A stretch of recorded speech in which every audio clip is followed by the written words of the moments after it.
This podcast is also available on Google Podcasts, Breaker, Pocket Casts, Radio Public, and Spotify. Well, welcome to episode 3 of the Northeast Corner. We're recording this one right off the back of episode 2. We're putting in a split shift today, shall we say? That's it, yeah. But obviously you won't see them back to back, unfortunately. But, you know, we've got to make content and we've got to make time for ourselves. That's it, people. That's it. So, I mean, I've came back in a hoodie, so at least you can imagine it's a little bit different. Yeah. Right, so episode 3. COVID. Yeah, we're going to talk about it's the COVID. thing that probably people have been sick about talking about for the last 15 months. But hey, we're going to do it. We're going to talk about it. We've decided it has been written in stone, and we're here. It's been made such a big thing that it has to be covered at some point. Surely. Yeah, and this is probably not on the current state of coronavirus. It's probably, I mean, we'll maybe touch on that a little bit towards the end. It's more, but it's more about the reflection of what's happened over the last however many months it's been. So, my question is to you, Podcast John, or co-host John, is when did you first hear about coronavirus? Well, coronavirus first affected, or I heard of coronavirus first when I was actually living in Gloucester. Mm-hmm. So I'd moved down to Gloucester, moved in with a friend there, and literally within, well, I think I got there in the October. So yeah, it wasn't even 6 months until COVID had hit Gloucester. And what a change in circumstances, you know? I mean, things got locked down. You were hearing statistics of so many people dying, and everything was on the rise. And it was quite scary, you know? You didn't know if you could safely go outside. You didn't know what you could really do. You didn't know if you were going to go out for which I thought was a load of poop, was your one daily walk for exercise. Yeah. I'm sorry, but like, I know most people, like, you can get the people who don't like leaving their house, but that's only when they have the choice. Yeah. When you take away people's choice, that's when people start having an issue with things like this. And I understand why they done it, you know? I mean, like I say, cases were on the rise, and in Gloucester anyway, we had a really bad influx of it. Apparently the wards down there were at capacity within the first month, you know? And like I say, we had drastic death cases. Drastic rises in them. But obviously on other notes of being there, like, COVID actually got me a job. So yeah, like I say, I arrived in Gloucester. I was struggling. Every cloud. Yeah, I was struggling to get a bit of work. And then obviously in March, when COVID first hit, I ended up getting an interview and starting work in April. So I was working away. So I was quite lucky on some front because I had a social life and I was classed as a key worker. Working in retail in a supermarket, so obviously I was needed daily. I had to go in, I had to wear my mask, I had to follow every little bit of, legislation to do with COVID safety. I had to ensure customers were doing it. It got quite confrontational, as you can imagine. People don't like being told what to do. Stressful times, right? Yeah, because I was given strict guidelines, so I had to enforce them. But then you get to the point where people just think they're above everyone, unfortunately. Do you want to know when I first heard about this? When? I remember the exact day. And I'm not. That's a bit of a weird flex. I'm not trying to be like, oh, you know, I heard about it the first day. So I'm someone that likes to kind of keep up to date with what's going on. Current affairs. I wouldn't say politically, but, you know, beefs. Yeah. And one that had been brewing for some time, right, was the America-Iran thing. Do you remember this? No. So what had happened, right? I know we're branching away from COVID already. Trust me, it is coming back round. Yeah.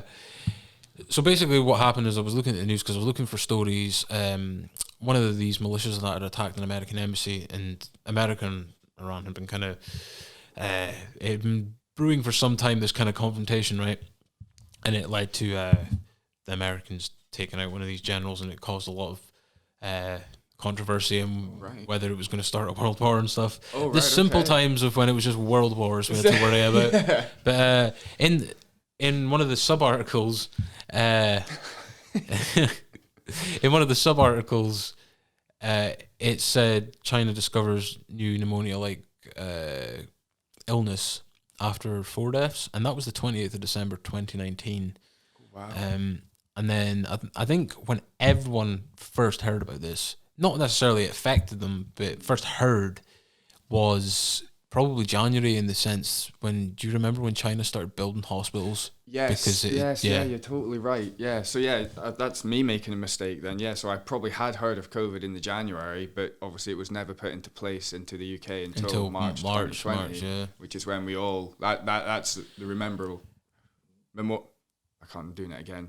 Memorable date. That's why we're here, dude. Keeping you right at all times. But yeah, obviously going back to, it got me a job. But unfortunately, when I actually started there, I started showing signs of actually having COVID. So we had to apply for a test online, which was actually a lot more difficult than what you think. They were a lot scarce compared to what the capacity is now. So I was literally sat on my phone trying to apply for a test for over 24 hours. Damn. Obviously not staring at my phone for the full 24 hours, but you know, roughly about like hour intervals I was going on, and I was constantly trying to refresh, constantly trying to actually get one sent out to myself. And eventually when it came, it was delivered by Amazon. And I've never seen such a ridiculous box with one little swab swab, yeah. It had one, and that had to go in your throat and then up your nose, or up your nose and then down your throat, whatever order it was. And I just thought this was absolutely crazy. I was like, that's why? I mean, are you so cheap you're not going to give me 2 swabs? Yeah. I mean, come on, people. They were really struggling for the tests at the start. And you can tell. I think that kind of brings me on to the topic of... We were not prepared. Complacency, right? But the thing is, when people bring that up, they bring up the government, and right, we'll get into that. But I think we've got to admit that as a general public in the Western world, we've been quite complacent with a lot of stuff like this. In terms of, I can remember about maybe 5, 6 things not like this, because this obviously spread around the world, but like outbreaks of stuff. Like for example, SARS, which is basically what coronavirus is. It's a different strain. So SARS, swine flu. Do you remember this? Yeah. There was an Ebola outbreak, only 6-7 years ago, Northwest Africa, and I'm trying to remember the last one. Was it Zika or something like that? That was a thing for a bit. But I remember with swine flu, right? Which I believe the outbreak started in Mexico. I could be wrong, but I believe it was Mexico, or Mexico got hit pretty hard by it. There was not tests for the actual thing, but like temperature checks and that put in at airports. Do you remember the campaign "Catch It, Bin It, Kill It"? Did you ever see this advert? Yeah, I remember that one. I remember that was like, it was instant, like it was right there. Like before there was, I think maybe 2 or 3 cases got to the United Kingdom. Where is that kind of campaign never started until we were a week into being locked into our houses? Well, yeah. I think, if you look at it right, I don't think there's probably any unique circumstance of... Obviously, some countries did better than others in their response to it and stuff like that. Don't get me wrong.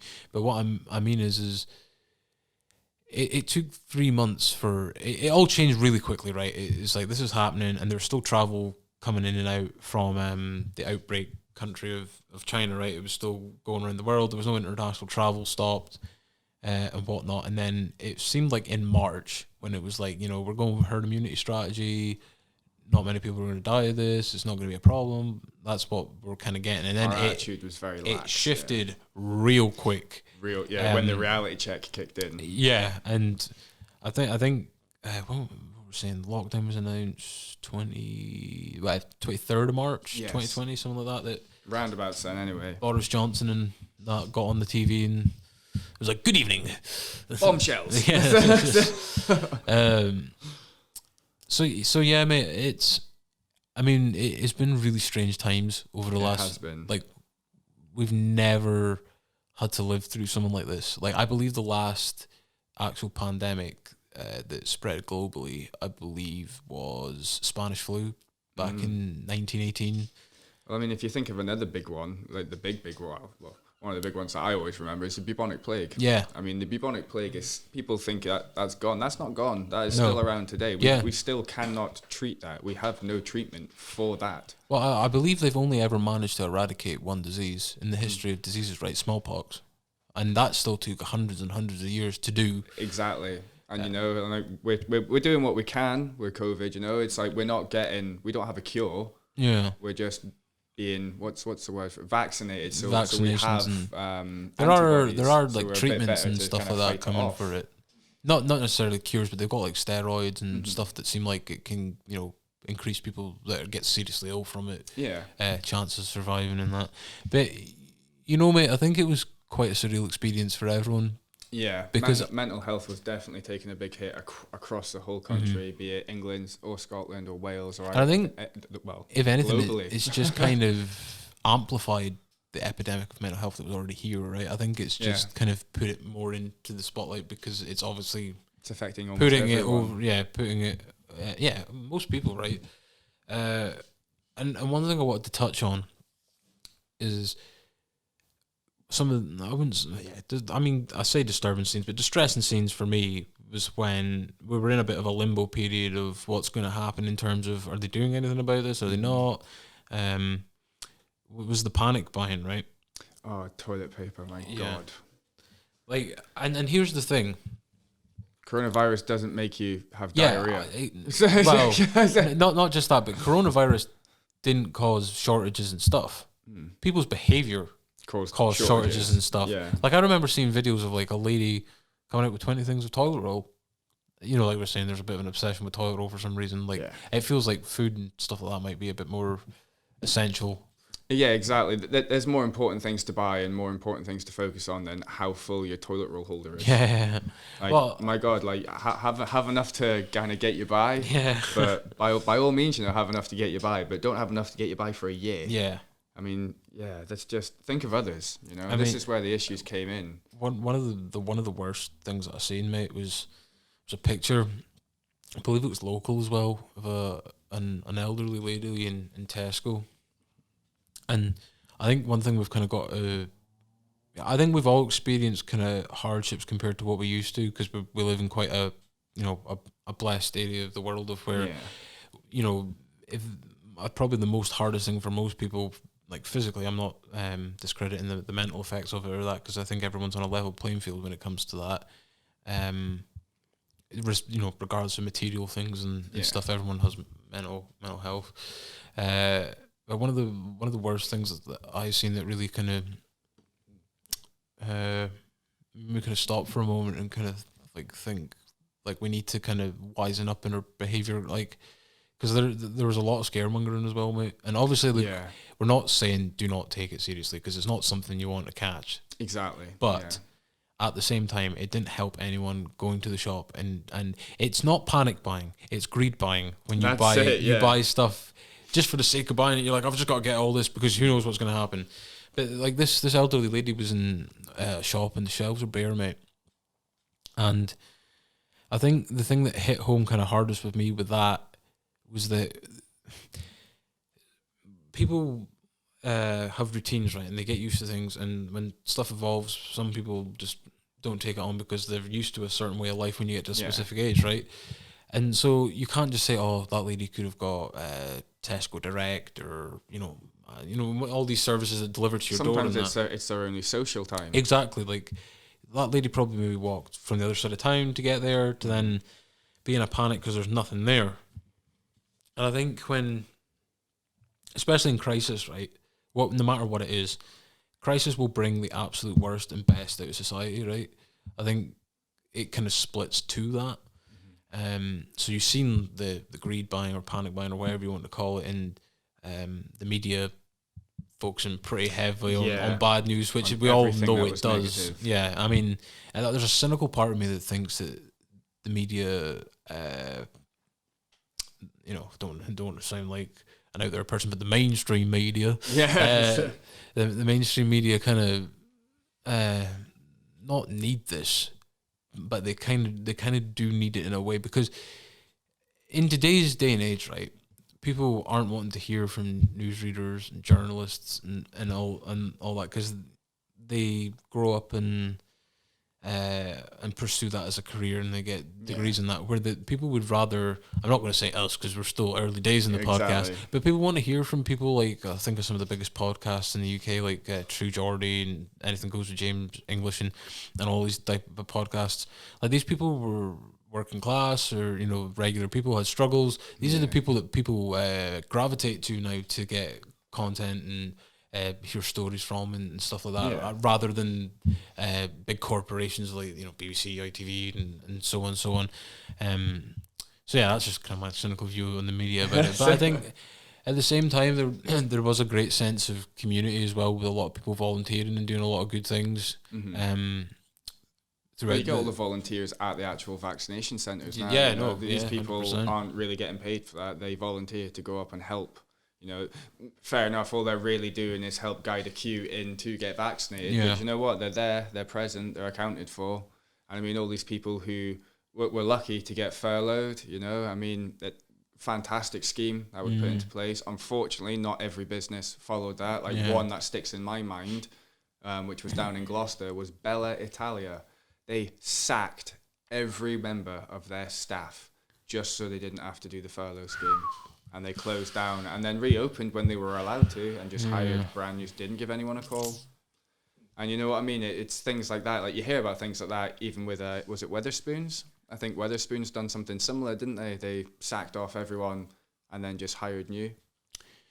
The real colours come out and stuff like this happens, right? When you think of teaches community and you think of that we should be pulling together to support one another and help each other during such a tough time. And especially with it being, this was probably around about midsummer time. So, you know, it was ever present. It was more and more serious. The it was first a growing one danger, you know? from spring into summer, well, probably more spring, right? It got relaxed during the summer. It was probably the most draconian one, right? Like it was literally like go to work. The only places that are really open are hospitals and package warehouses and your shops, retail, and that's really it. Not even real retail, just like groceries, shops and stuff. Whereas obviously essential shopping, that was key workers, essential shopping. But it got pretty brutal, mate, because obviously it escalated really quickly. Like I think everyone got scared because they seen what was happening on the doorstep in Italy, because it got hit pretty bad about 4 to 6 weeks before it probably peaked over here during the first one. And then so much stuff happened right in such a short space of time. Like it went from herd immunity strategy to, actually I think we're going to have to do something about this lockdown, and then the Prime Minister got coronavirus and he died of coronavirus. Oh yeah. And then everyone was like, what's going on? Because there's no one really leading the country, because like his, that would have been really, really weird to see what would have, like, not to see what would have happened, but it would have been like a really take back moment if, let's just say that, we obviously didn't want him to do that or anything, but if that had happened, the kind of confusion of that I would have caused, because like, how do we decide who's going to take us forward and all that kind of stuff? There was a lot of uncertainty around the time, right? So how was the first lockdown for you? Obviously you were working at the time as well, but so I mean, when you weren't, when I wasn't working, it was did you so try and destroying, you know? Did it get the better of you in a way? It definitely got the better of me. I wouldn't have said it got the better of me. I was lucky, like I said, I was living with a friend, so I did still have. I had company, and I've never been ashamed of saying I'm a bit of a nerd. I like to play my Xbox, shout out. Any sponsors, welcome.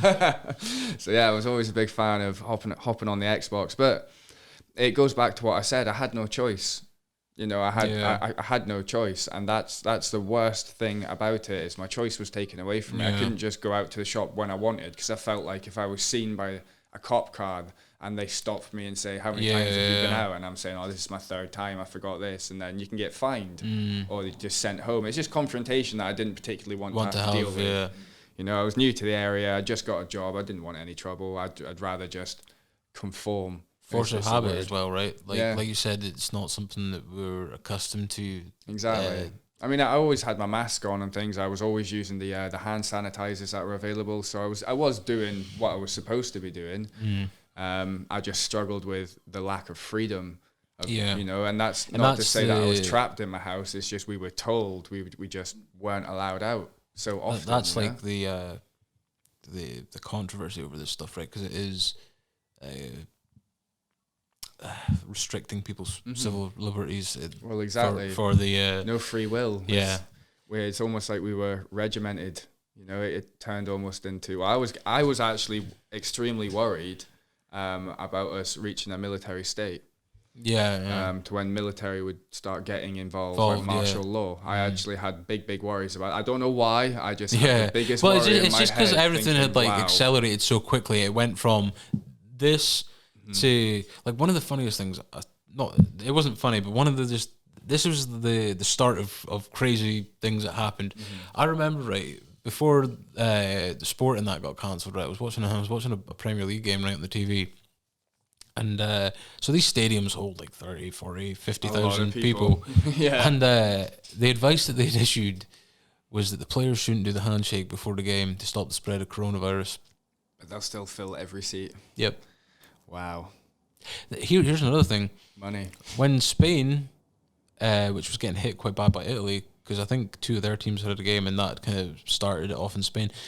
One of the Madrid sides came to play one of the English teams in the European Cup and that, and their fans weren't even allowed into their own stadium in Spain, but were allowed to travel to the United Kingdom and go to that one. I think it was Liverpool, and I believe Liverpool got hit pretty badly. Oh my god! With coronavirus. So you kind of see how late we struck. Yeah. You know, I started off pretty positively in terms of I was exercising every day. I got really good at sit-ups. I remember. There's a common theme coming here where I remember really random moments in my life. Yeah. And one thing that I can clearly remember is like probably 2-3 days into the whole stay-at-home order was watching Comic Relief whilst doing sit-ups. No. Really? I didn't purposely intend to watch it. I switched the TV on whilst doing sit-ups, and it just happened to be that. And I was watching David Goggins videos, who's like a really, really intense runner. And if you ever watch one of his videos, because you're like really pumped up, right? So I was too like focused. Like I was trying to like fight through. Like I was probably on like 60, 70 sit-ups, which doesn't sound like too much, but it's quite a lot. That will murder you. Like if you're not used to doing that. Exactly. If you're starting off. I my gym had closed, not because of coronavirus, it actually closed previously to that, but I was trying to keep the momentum going, right? And then one thing that I noticed, and this is a bit of a first world problem, and I'm not complaining about it and saying, that I was in any kind of bad way over it. It was a bit of a reality check, and it was the first time probably in my life that I couldn't choose what I wanted to eat. Do you know what I mean? Like most of the time you go to shop and you're like, oh right, what am I gonna have? I'm gonna make a meal out of this and that. But there wasn't any, like, all the ingredients was out, and the only thing we really had in, my mum bought like a load of canned stuff like meatballs and stuff that lasts. So it was like stuff like that, and then it's almost like getting your rations. Yeah. Probably not as brutal as that, but like but that kind of style. Yeah, but I know what you mean.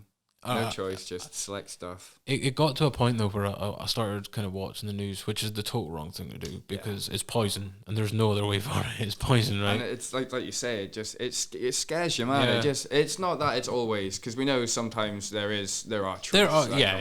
But a lot of it is, like you said, scare tactics. You know, we're gonna release big numbers of this happening, but if we put it on, like, for example, Sturgeon, like, I thought Sturgeon handled it quite well.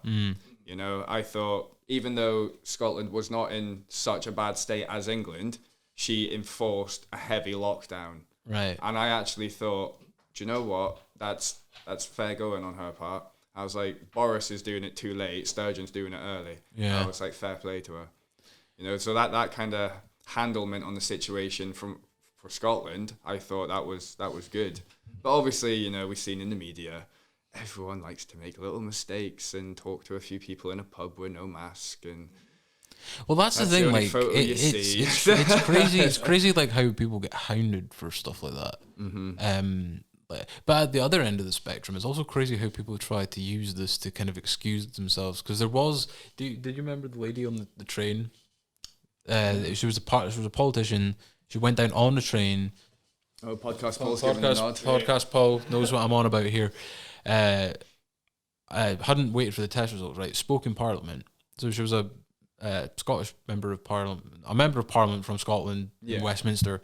I know I've kind of dragged that out and made it all discombobulated. She's representing. Yeah, and then when she got back to her hotel room, because she doesn't obviously stay in London, she tested positive. But instead of isolating, went back on the train all the way back up to Glasgow or wherever it is that she resides, and then there was a big hullabaloo about that and kind of controversy in that. But the thing that kind of interested me most is she came out and claimed that, because everyone was calling for her job, right? Which she probably should have at least been fined, right? Because she did. Yeah, she knew she had coronavirus, and she still did, went up or whatever. And if it wasn't someone that wasn't a politician, they definitely would have been fined. But she was like saying that the virus made her act out of character, and I'm like, it doesn't. This isn't the T virus. Wesker is not waiting for you. It doesn't take control of your mind, believe it or not. Yeah, Umbrella is not here. God. But on like we said on the other side, there's people getting hounded. People do mess up. Do you know what I mean? Obviously, yeah. I mean, we're only human. We're not robots. We don't have this stuff programmed or hardwired into us. It's quite hard to make something almost a natural reaction. So nowadays it's getting a bit easier because we've been dealing with it, or we've been in it for a year and a half, for quite a while now. And it's getting easier to remember what we've got to do. I mean, I even if I'm not going to a shop, I'll normally carry a mask around with me. I don't even know why. It just starts to happen. But in the beginning, it was one of those things. I'd leave the house and I'm like, oh, poop. I've got to go run back now. So I'd be running back home, grabbing the mask, then going back out. It does seem like we're kind of edging ever so slightly towards the end of mandates and stuff like that, though, doesn't it? I would like to think so. I mean, with the current I don't think we're in the same. For us here, I don't think we're in the same situation we were March and not. Even January of this year when we'll come to that in a bit with the whole seg. So we go through the first lockdown, right? Everyone kind of has. Here's one thing that I don't like to admit, because it sounds really ungrateful. But I was going through a bit of a stressful time in life right before the lockdown came. Job hunting and stuff like that, and I was trying to get some things in order in my life. And I remember when it first happened, I was like, 3 weeks, be a bit of a good holiday, that. But that I want to stress that wore off real quick, right? Yeah. Because you hear you don't have to do anything for 3 weeks, and you think, oh, that's magic. Yeah. But then you're like, the reality is I literally can't do anything. Yeah, exactly. Yeah, it's not like I can't see anyone. Yeah, you can't see 5 months. Yeah, Christ, it's just So after that kind of bit of selfishness within me when I thought that to start with, which I hate saying because it just it shouldn't be viewed like that, right? Because at the end of the day, I crave to go back to those stressful times so I can just do things that I like doing again and stuff. Keep yourself proactive. And then when it dragged on in that for 12 some weeks or whatever it was, and it still went through the summer and that, but not as draconian, if you will, as the start. Yeah. So we come to summer 2020, and people are allowed to meet in the house again. Yep. Hospitality opens up. It was quite a decent time, right? Because it had been quite a draining 3 months. Well, they started schemes like Eat Out to help out, right? Yeah. I mean, that was a big thing in Gloucester, a very, very big thing. Eat Out to help out. It was everywhere. But as you were saying, for the second part of lockdown, I mean, it came around very, very fast. I mean, things felt like they got laxed for very, very little time. Yeah, because then when September hit was the build up to winter, when they said that if this is going to be seasonal, it's going to strike a spike worse than what we got at the first time, because winter, it's not, a lot of people take it as winter, the weather, whereas you don't actually get sick from the weather. From what I gather, from what I've read and stuff, when people say, take a coat out with you because, might catch a cold. Yeah. That's not how it works. Germs make you sick, not the weather. The way that winter makes things easier to spread is that because it is cold, so it is kind of to do with the weather. Because things are cold outside, less people are likely to be out and spaced out and that, and they're more likely to be in enclosed spaces like this, closer to each other. Yeah. For long periods of time with no ventilation, right? So we get to September and they start kind of trying to say, well, this is what it could get to. This is, This is what we're kind of seeing as Yeah. a possible. So restrictions, a tier system comes in, right? That's when they started the whole pub curfew. Oh, yeah. Tiers. Yeah. It'll all end in tiers. Round of applause for that one, I think. We still can't hear it. We just have to imagine. But yeah, so that all came about. And you're right in your analysis of it did feel like a very short period of time where the stuff that we cherish so vitally of being able to go to a mate's house or being able to go to the pub inside. Having a choice. Or going to the pub without having to go home at like 9:30 or 10 or whatever the curfew was. I think pretty sure it differed in different countries. So we get to October, cases are rising again, hospitalizations are rising again, so on and so on. And there's calls for, in England, I don't know if there was ones for in Scotland or whatever, but there's calls for what they call a circuit breaker. Are you aware of what that was called? It was basically what the first lockdown was, but for 2-3 weeks. For high risk, we just knew, we were told for high risk areas, basically, they will be going into certain areas went into higher lockdown. And I think that's what they tried to do, right? And they done it with us, and it apparently didn't work. So people Halloween trick or treating, Boris played the ultimate trick of putting England back into lockdown for November. So I mean, this is a bit of a unique conversation because you're in Gloucester at this point still, right? We're up here, so we're not in lockdown, but we still can't go and meet each other in houses, but we can still go pub and so on. I think a level system had kind of came up here as well. So what second time round, what you doing? Are you still working? Still working, job? yeah, still working. Obviously, we're still a key worker. So yeah, working pretty much almost every day. Still very little kind of freedoms, like I'm pretty sure there was no pubs open for us. Our ones had closed down. Because there's a national thing at this point in November, wasn't it? Yeah. We had no outlets. We had grocery shopping or supermarkets. You couldn't even get your haircut. Yeah, you literally couldn't even get your hair. It's you laugh at things like that. No. But I mean, funnily enough, did you ever shave your head at all during the no, I didn't. I got a haircut in March before the lockdown in Gloucester hit. So I was literally. You were very, very lucky. I was very lucky to get it done when I did, and then during the break between the first and the second lockdown, you got another one. I got another haircut. Well, I did, right, and the reason I did is partly because my hair was getting too long, and there was, and my auntie's a hairdresser, but I couldn't even go and see her, right? So I had to take measures into my own hands. So, but here's another thing. I also kind of wanted to do it as a bit of an experiment because, as you can see, filming in 4K, I've got a bit of a bat symbol hairline, right? It's retreating really hard. Yeah. So I'm at peace with that I'm going to probably go bald one day. I don't know when it's going to be. Could be 30, could be 40, 60, whatever. But it's going to happen at some stage. I'm pretty confident about it. I'm at peace with it and I accept that. But I'd never seen myself bald before, right? So I just wanted a preview of what it's going to look like. You know what I'm saying? Yeah. And I'm like, this is the perfect time to do it because because I'm not going to see anyone. So if it looks horrendous, it'll grow back with the time everything's opened up again and that anyway. And it actually grew back quite a lot quicker than I thought it was going to grow back. I actually was like, I might have to get another haircut or do it again before it reopens, right? So I get the pair of clippers, right? I'm doing it, and I get halfway through, and the clippers die. The battery dies. Oh right? no! So I look like I've just had emergency surgery or something on my head, and I'm having to wait for these things to charge. So I was like, right, I'm gonna go have a cigarette or something and wait for these. I'm chilling in my utility room with half a head of hair. Like, this has got hair on it. This has got nothing. And I remember my brother comes down. It's like dead late at night at this point because I'm waiting for these clippers to charge about 1-2 in the morning. Yeah. But nothing matters at this point because, you're not getting up for anything.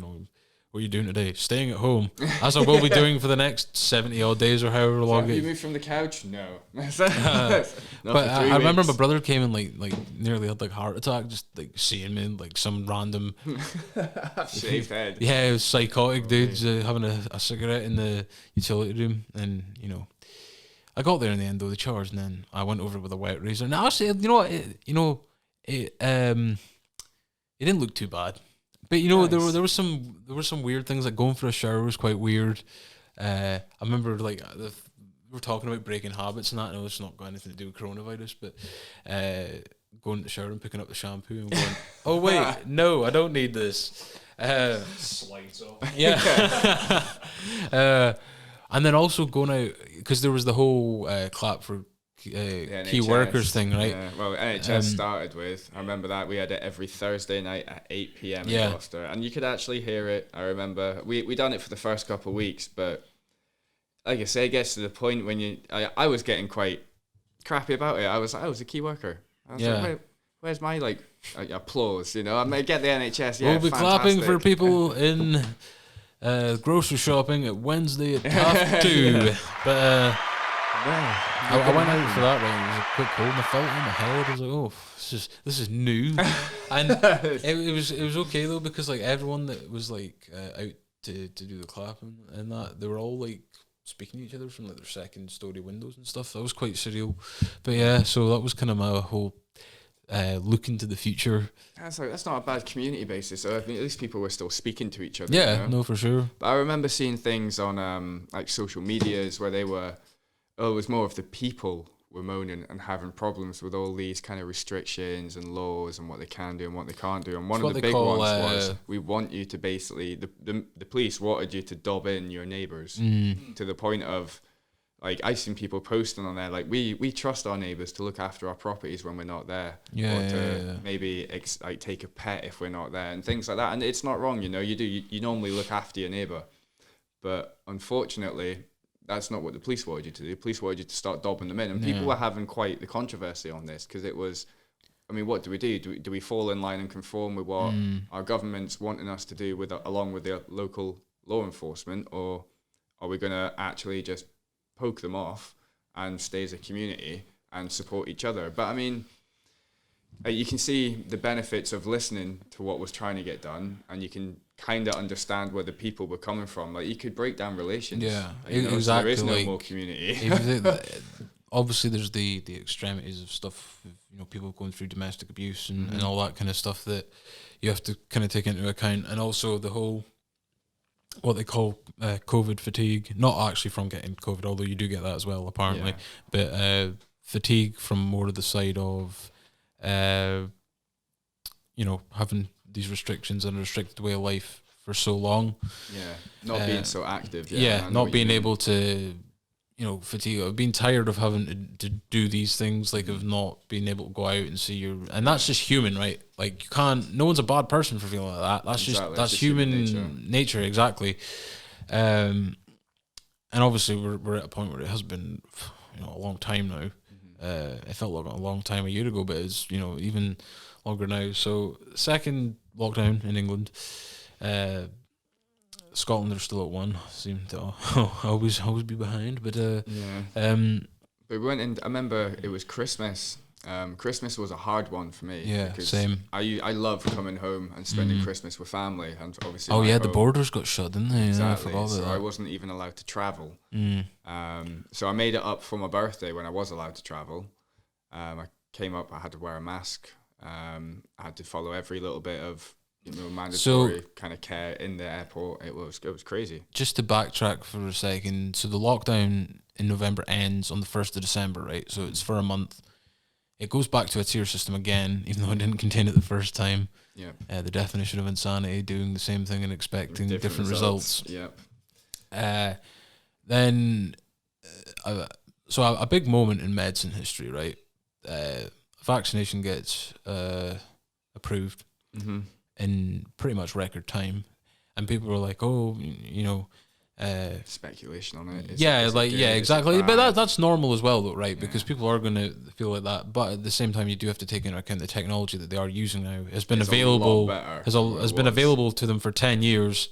It's just the process just took a lot quicker, if you know what I mean. But the technology makes it that quicker, and the whole world funded it because it affected the whole world. Well, yeah, where, exactly. You know, a country that doesn't suffer of something like, I'm trying to think of, you know, measles or something. I know they've got vaccinations for that and stuff, but if they didn't, but it didn't affect their country, probably not going to invest in it, right? Because Probably not, no. like we said, we have that complacency of it. They'll wait until someone else does it, and then they'll just buy the Yeah. vaccine. And if it's not affecting them, it's like, well, why do we need to pay for it? Whereas this was literally affecting the world. Yeah. So I think it started in January, because obviously the virus got identified in China at that point. So it got approved in December 12th or 13th, something like that. 20. So it took, 11-month period? Yeah, it took a long time. Yeah, crazy. It's still a long time when you think about it, but I mean, for us, it felt longer. Yeah, well, it was something that had been, because there was a period of like, I don't believe they have a vaccination for SARS, which is the previous, it's a similar disease to this, but they managed to contain it before it went, and it died out basically. So when you heard stuff like that, it's like, are they going to be able to? But obviously, SARS was 15 years ago, and like we've just said, the technology got better and stuff. But so that, I guess, is good news, because you're thinking, right, okay, this is what we've been told. Yeah. As soon as this happens, we'll get right on top of this. We'll be on the offensive rather than the defensive, if you will. And then they say that there's been a new variant detected, which started the whole kind of variant, sweepstakes and rat race, I guess, if you will, because there is multiple variants now, but it was identified as the Kent variant, which I don't know why Kent's getting the blame for it, but hey ho, each to their own. So that gets pandemonium, breaks out Christmas, right? Mm-hmm. Because the Brexit deal got done on Christmas Eve, I believe, and just before that, with the new variant and all that going about, Europe had shut travel to the UK, and that, do you remember there was a big clogging up of people in like lorries and stuff that are transporting goods and that? They're all stuck at the border, and they had to get the army involved to try and get them all tested to keep it going and that again. And there was a big standoff. Everything was going crazy. There was speculation about whether they were going to allow this kind of relaxation of restrictions morally, so that people could visit their loved ones for Christmas and stuff. Yeah. And it was meant to be a 5-day period, and then in the last minute that got cut to Christmas Day alone, I believe. That was it, yeah. One of the saddest posts I seen on that was, it was on another social media app, was a family had invited their grandmother, or to come around for Christmas dinner, and bless her, she had to sit outside on her own table on closed, just in front of closed double glass doors, whilst the family's on the opposite side eating their dinner. Yeah. And for me, I just thought that was absolutely heartbreaking. Yeah. It's crazy, I was like, man. How dare you put that old woman outside? It was, that was a hard one to take. Just, I think everyone was looking forward to, Christmas is literally a time for most people where, the world just stops for a day, and you don't think about anything, and we can all go back to squabbling and complaining and all this kind of redundant stuff. Yeah. Or pointless kind of waste of energy the next year, and then it's a good kind of off time, right? Mm-hmm. And the fact that it happened so close to when it was about to happen was a real kind of kick in the teeth. Definitely, yeah, for the whole country. And then, up here for Scotland, I'm not sure what it was for England at the time, but we got put into tier or level 4 or whatever it was, which is basically national lockdown again up here, right? Max kind of tier. So, New Year comes, nothing happens, just nothing to do, you can't do anything. Yeah, it was just it was just surreal, right? Because even the last couple of New Years, I'm not really went out. I used to have a period where I go out all the time for New Year and that, and go to pubs and stuff. And I've kind of refrained from doing that in the last couple of years. But this one was really weird because there was no atmosphere at all. It didn't even feel like a holiday. And then January 3rd comes, and then they actually announce a national lockdown in Scotland, which I think it was either January 3rd or 4th, can't remember. One of those days. Which was we're already kind of in that. And then Boris is like, we're not going to national lockdown. We've got a vaccine program. Schools are safe. and then totally 360s on that, or 180s on that rather, like a day later. Yeah, I mean, schools were open, schools were closed. I mean, I heard things that if they continued to do that, the education system was going to be crippled. Yeah. But then, I mean, they said that, but then they opened the schools and they closed them again. Yeah. And you're like, you're literally, you know exactly what's about to happen. And then they've got all these kids that are at home having to attend class on Zoom. I'm sorry, but would you do it if you were that age? I don't think I would. Yeah. You've got if you've got a PlayStation or you're going to be on that. Yeah, I'm sorry. exactly. When you're that age, you treat it like a rainy day.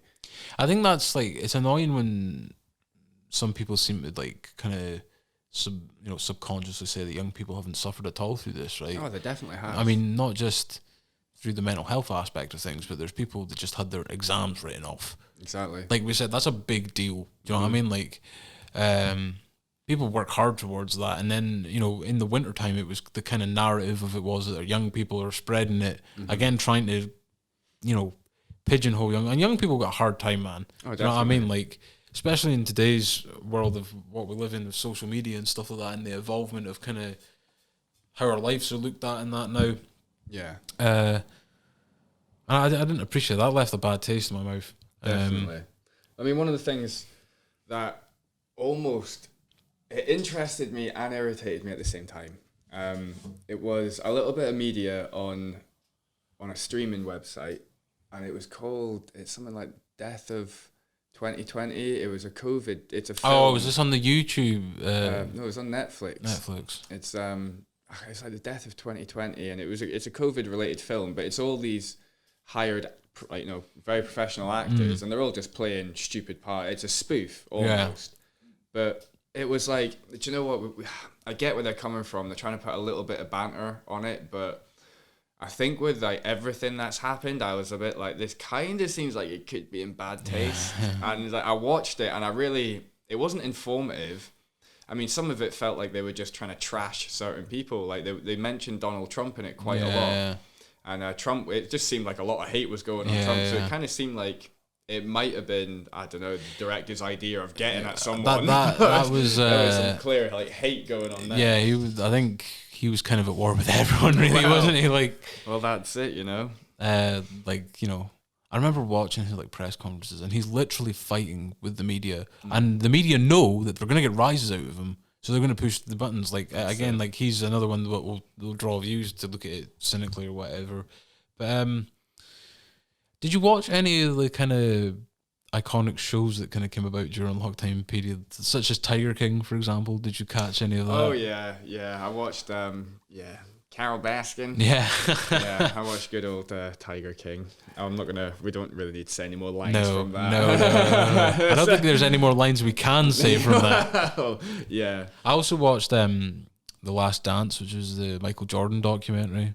And I'm not even really into basketball or anything like that, but like due to the current state of things. Well, just I've always, like, you know, Michael Jordan's like a global brand, isn't he? Like, everyone knows who Michael Jordan is, regardless of whether they're a fan of his sport or not.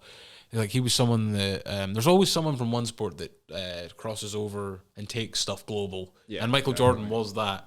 But it was such a great, well produced documented story, not just about Michael Jordan, but that team that dominated the NBA in that.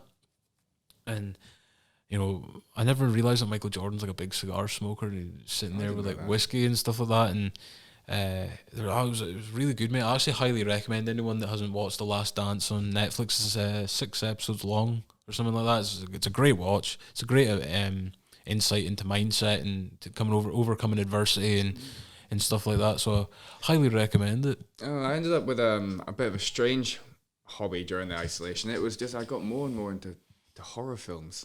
All right, okay. Or like horror thriller kind of style films. Yeah. If they were gory and like the list of them I watched was is it Us? Us? Is it? I think one of them's called, is it Us or something like that? It's almost like identical. It's like that's almost like doppelgangers of us all living underneath, like living underground. Right. I'm pretty. I've got it in my head. I'm pretty sure it's called Us. But yeah, that was one of them. That was crazy. I ended up rewatching some old horror films. Like Evil Dead, and then I ended up watching the remake of that one as well. Ended up watching a film called Ready or Not.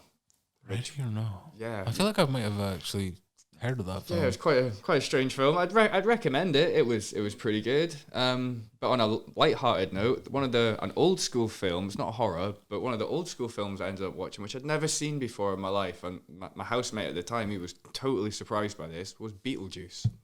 COVID made me watch Beetlejuice, and you know what? Wow, that's a good film. I enjoyed it, even though you talk about like technology and stuff nowadays. Sometimes original and best old school stuff is good. I went back to a lot of hobbies that I neglected for a while. Actually, I used to be quite a connoisseur of model planes. Oh, nice. So I ended up making a few of them. I think I made a Spitfire. I bought a bunch off of Amazon, because like I said, I was trying to keep myself away from the TV and the news and stuff. Unless it was The Last Dance, in which case everything got stopped. I got a little breakfast granola out, and here we go. But so yeah, I started doing that again. I started reading again because I'd had loads of books, because I'm a big enthusiast of reading a lot about true crime. Yeah. So I must have read about, in the space of maybe 4 or 5 months, probably 10 to 15 books, something like that. Which isn't like loads of people read more in that time, but I hadn't ever done that in my life. I usually like pick one up every 3 months, just so like the story stays with me and stuff. What I like to do is I like to find a film I've not watched, get the book version that it's based off of, read the book, then watch the film, and then kind of compare it. That's kind of like my little. Oh, that's not a bad idea. My little. I did that for Casino. I did that for Gangs of New York. Great book and film, by the way. The Aviator, which was about Howard Hughes, who was self-isolating before even coronavirus because he was that paranoid about disease. Oh, wow. Back in basically the story of Howard Hughes, right, is a brief story because we're trying to remain on coronavirus. He basically defrauded the American government out of a lot of money to make planes for World War II. And like used it to his own advantage, and was in a big legal battle, and he was a millionaire.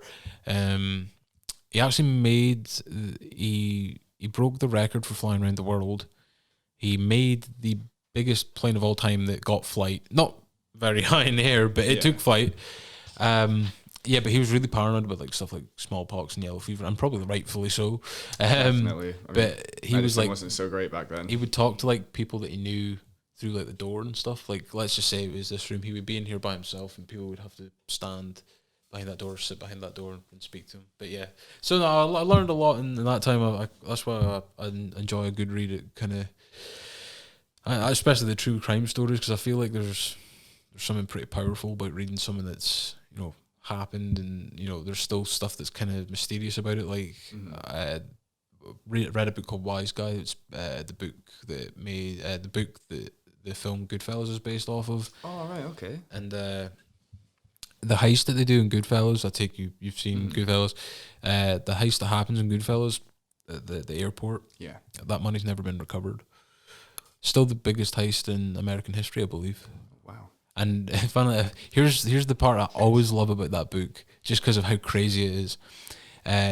Jimmy Burke, I think his name is in real life. His name's Jimmy. De Niro's character in Goodfellas basically bumps everyone off because the FBI get interested and have kind of identified of who was involved in that to try and get them to talk. So he basically bumps everyone off to make sure none of them talk.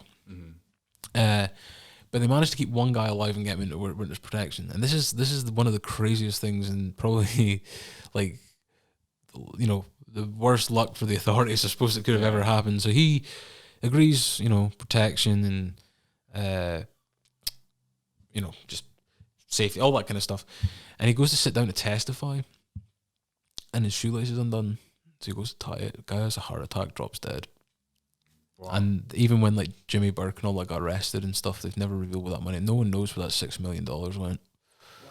But anyway, back to coronavirus after some procrastination about books and horror films and The Last Dance. But yeah, like the situation now, for us, now I'm back up here, obviously. I'm in Scotland. I'm in good old Lossiemouth.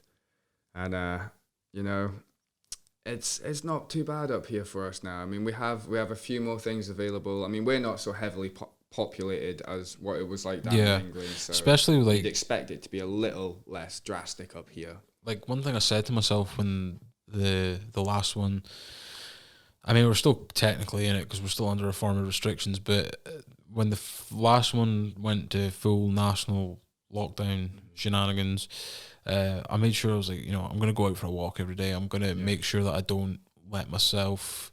Well, we were doing that as well, weren't we? Exactly. I was like, I don't want to let it consume me. Do you know what I mean? Like the first one didn't just get down and it's like sometimes you don't realize that walk is actually really good. Yeah, I know. A little bit of walk in nature, get some fresh air. If there's a bit of sunshine, get a bit of sunshine. If there's a bit of rain, enjoy the rain. Why not? You might not. You might not get a chance to do There's something for everyone in the weather up here. Yeah, I mean, well, we've seen it be springtime and get bloody snow. What was it like what was your experience like getting vaccinated, mate? Well, for me, I was getting quite worried because obviously I'd done the move. I'd obviously researched and found out you were allowed to move during lockdown. So I made a few phone calls, pled my case, and I was deemed I'll be allowed to. So I set everything up. I moved up here, and then I had the worry of I've not really been registered with a doctor for a while. I have no idea, and then I clicked. I was like, wow, it was Plymouth was the last place I was registered. So I got so worried about losing contact for not getting a vaccination that I'd seen on a social media website that they were doing walk-ins in the Elgin Vaccination Centre.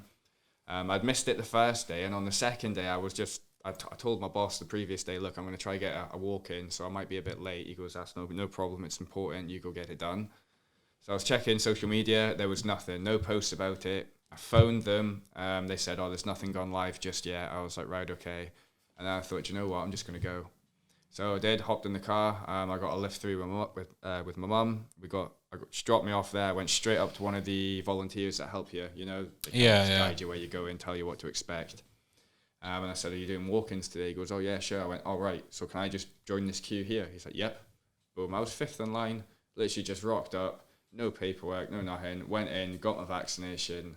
Updated all my details, and I'm already getting contacted with details about my second one. Oh, really? Yeah. I've not even had that. They sent me the letter because they surged the vaccination for young people up here because of a spike in cases or something. Yeah.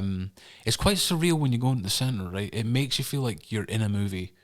Yeah. Like, it's literally one of the most surrealist things that I've ever done, because I've been vaccinated for stuff before, but obviously not in that type of scenario, like a mass vaccination program. Yeah, you just go to the doctors and the GP does it. It's almost like herding cattle. Yeah, no, 100%. Like, I'm not great with needles, right? And most people aren't, but I remember I got, I think it must have been an anxiety attack, and you stand in a cubicle, right? I'm sure and then you see like all these people around you, and it's like a very well kind of engineered system that they've got going of getting people flowing in that. So it gets to the point, because obviously you've got to wear a mask when you're in there, unless you're exempt or something like that, of course. So I'm standing there, right, and my jaw locks up, right, and my jaw starts grinding, and I can't control it. And I keep readjusting my mask. I'm thinking, is the fucking mask too tight or something like that? Yeah.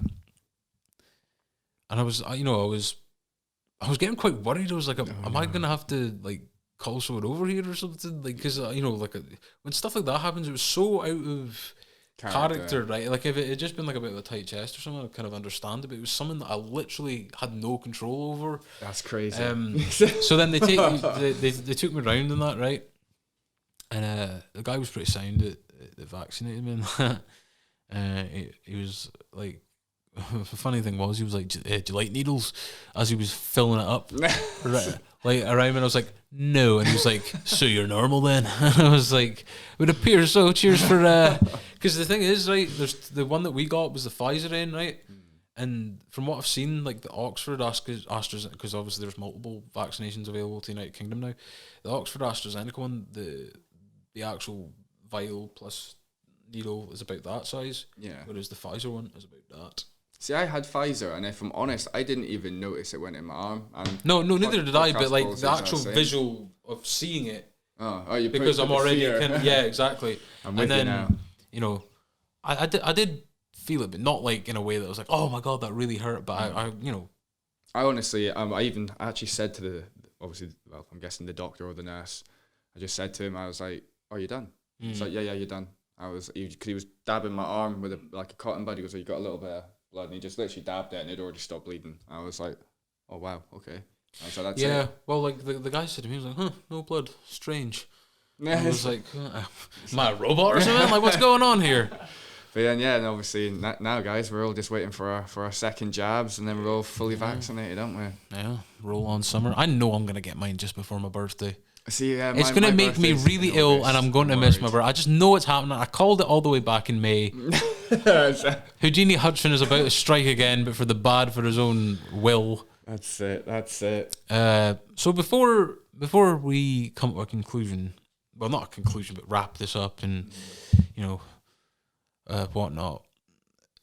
Today is, as we're recording this, this is for England, because Scotland and England have different people heading their COVID response, right? The rumour is that Boris Johnson is going to delay the easing of restrictions that was set to go ahead next Monday for 4 weeks. So a lot of people in hospitality and that especially that are preparing, but were preparing to ditch all the distancing and stuff like that. Even Andrew Lloyd Webber, if you know who that is, the theatre guy, has said that he's opening his theatres with no social distancing, and the only way that the government is going to stop him is if they come and arrest him. Wow. So this feels like it could turn pretty ugly pretty quickly, right? Yeah, this sounds like we're going to have some kind of like civil war. And like at this moment in time, this is newspaper reports. It's not officially. I think. Oh, actually, no. He might have said it by now, because I believe his announcement was meant to be at 6. We're currently at 8 o'clock, so I suppose we can read up and find out about it afterwards. Yeah, but yeah, I think people are really getting tired of this now. Yeah, and I think that there is going to have to be. I mean, look, like I said, I'm not saying that this, it is a serious thing. Obviously, you can't, because over 3 million people have died. That's still a lot of people, regardless if you put it against the population of the world and whatever. It's still a big deal, and people will suffer like long term things from coronavirus and stuff. Not just coronavirus itself, but the whole some people have went into this and come out a different person, maybe in a bad way and whatnot. But I think the important thing is now I think we do have to get to a stage of where we have the light at the end of the we tunnel, have vaccinations, we have certain treatments. We should get a test and trace system so we're more effective at handling outbreaks, because the only way that it spreads exponentially is when it's not. I'm not a medical professional. When there's a lack of communication. When there's a lack of response to it and letting it do that. And I don't mean, shut everything down as soon as it happens. I mean just following it, tracing it, isolating it, and supporting people that need to isolate in the correct way to get them to do that. So I think we are going to have to come to a point of where these non-medical interventions of lockdowns and that are not the way forward, because it is something that, we talk about a cautious approach to opening up, but we have to be cautious at the same time of putting these things on people's lives and stuff. Exactly, what they're going through. So hopefully this is the last time that we're going to talk about this. Yeah, hopefully, folks, we'll find out. We've had a bit of a double shift today. This episode will be out on Friday.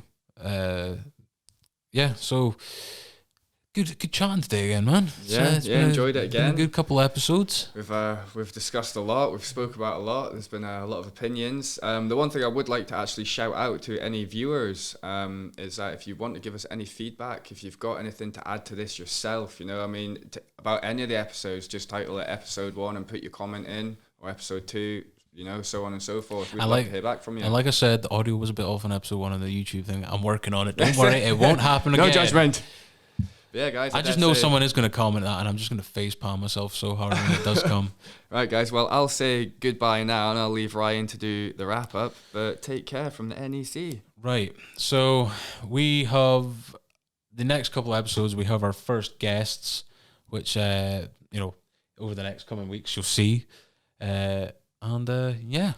Hope you're all enjoying the content, and we'll catch you in the near future.